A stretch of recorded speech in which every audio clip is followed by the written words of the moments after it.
नमस्कार प्यारे साथियों। सेंट्रल यूनिवर्सिटी अजमेर वाली जो है, केंद्रीय यूनिवर्सिटी अजमेर में, वहाँ 30 और 31 जुलाई को साक्षात्कार होने वाले हैं। तो उसी को लेकर मैं ये सेशन ले रहा हूँ कि कैसे करें साक्षात्कार की तैयारी, ताकि हमारा सिलेक्शन आसानी से हो सके या हमारा साक्षात्कार कम से कम बेस्ट जाए।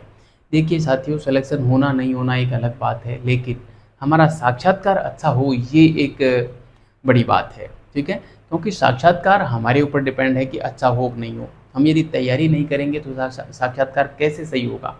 और यदि हम तैयारी करके जाएं, अच्छे तरीके से हम साक्षात्कार दें और उसके बाद यदि सिलेक्शन नहीं हो तो वो फिर सामने वाले की समस्या है कि उसने हमें सेलेक्ट नहीं किया, है ना। हमारा काम है एक अच्छा साक्षात्कार देना, उसके लिए अच्छी तैयारी की आवश्यकता है। और उस अच्छी तैयारी के लिए क्या क्या टिप्स अपनाए जाने चाहिए उसकी मैं आज यहाँ पे चर्चा करने वाला हूँ। ठीक है प्यारे साथियों, इंटरव्यू में क्या क्या बेहतरीन हम कर सकते हैं, उसके लिए मैंने बहुत सारे टिप्स तैयार किए थे। उन टिप्सों की एक पीडीएफ बनाई और उस पीडीएफ को डाल दिया मैंने मेरे एप्लीकेशन पे।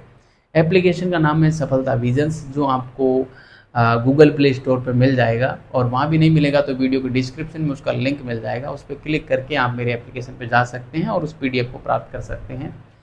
उसमें करीब 50 से ऊपर मैंने प्रश्न भी तैयार किए हैं सामान्य निर्देशों के अलावा। उन 50 प्रश्नों में से भी मैंने करीब 15 एक प्रश्न ऐसे हैं जिनको हाईलाइट भी किया है रेड कलर से। यदि आप उन रेड कलर से हाईलाइट किए हुए प्रश्नों को तैयार कर लेते हैं तो मैं दावे के साथ कह रहा हूँ कि आपका साक्षात्कार गजब का होगा और किसी भी कंडीशन में आपको निराशा हाथ नहीं लगेगी साक्षात्कार देने के बाद कि मेरे से इसका जवाब नहीं आया। ठीक है, पूरे 50 प्रश्नों को तैयार कर लेते हैं तो किसी कंडीशन में ही आपका साक्षात्कार खराब नहीं होगा, पूरे दावे के साथ कह रहा हूँ। ठीक है, और इसके अलावा क्या ड्रेस पहन के जाएं, कैसे बैठें, कैसे उठें, कैसे जवाब दें, बालों की स्टाइल क्या हो, ड्रेस कोड क्या हो, जूते कैसे हों, इन तमाम बातों पे मैंने उस पीडीएफ में चर्चा की है। तो आप उस पीडीएफ को ले सकते हैं। वीडियो के डिस्क्रिप्शन में एप्लीकेशन का लिंक डाल दूंगा, उस पर क्लिक करके आप सीधे एप्लीकेशन पे जा सकते हैं। चलिए मैं बात कर लेता हूँ इस सेशन में भी कि आखिर वो कौन कौन सी बातें हैं जो हमें विशेष रूप से अपनानी चाहिए। ठीक है, ड्रेस कोड के बारे में उस पीडीएफ में मिल जाएगा, मैं यहाँ पे बात नहीं करने वाला हूँ, क्योंकि ड्रेस कोड, हेयर स्टाइल, सब पे बात करूँगा तो वीडियो बहुत लंबा हो जाएगा। सॉरी। देखिए प्यारे साथियों, साक्षात्कार में दो प्रकार के प्रश्न पूछे जाते हैं। पहला तो ये कि आपके परिचय से प्रश्न बनता है। ठीक है, परिचय में भी आपका नाम, आपका एड्रेस के बारे में पूछ लेते हैं, कई बार आपका जो जिला है उसके बारे में पूछ लेते हैं।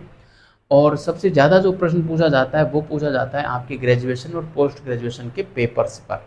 ठीक है, खासकर पोस्ट ग्रेजुएशन में आपके कौन कौन से पेपर रहे, है ना।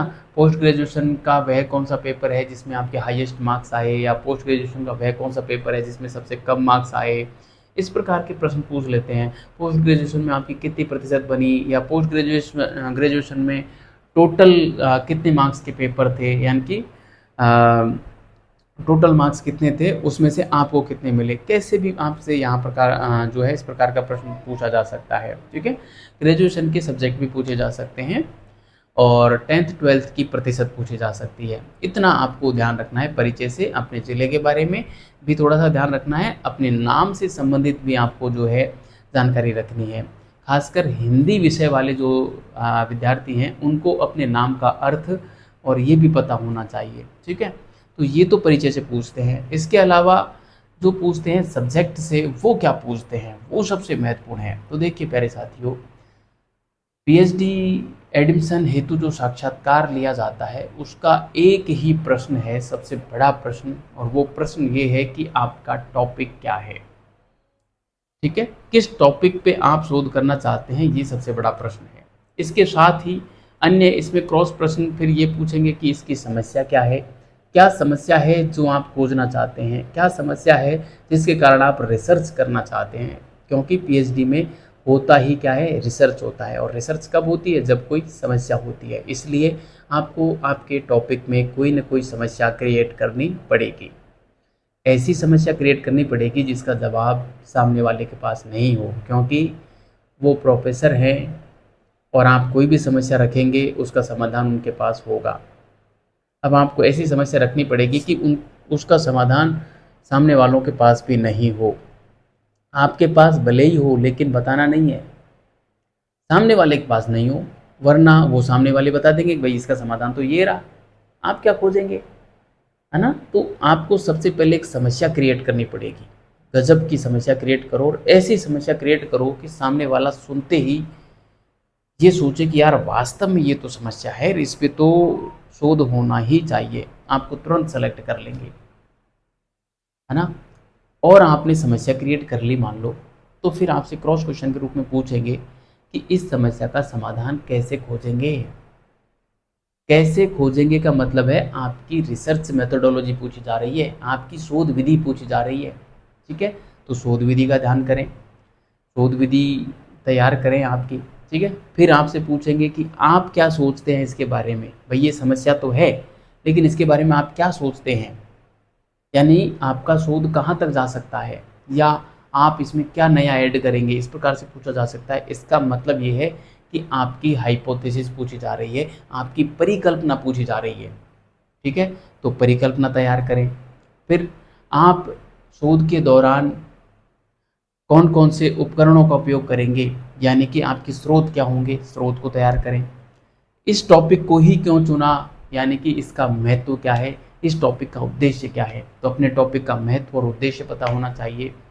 आप शोध के दौरान किन समस्याओं को फेस कर सकते हैं, यानी कि आपने जो टॉपिक चुना है उस टॉपिक पे शोध करते समय आपको कौन कौन सी समस्याएं आ सकती हैं, है ना। इन तमाम प्रश्नों को यदि आपने तैयार कर लिया, हाँ एक प्रश्न और कि इस टॉपिक से संबंधित अब तक क्या क्या शोध हो चुका है, यानी कि रिव्यू ऑफ रिलेटेड लिटरेचर भी आपको पता होना चाहिए, है ना।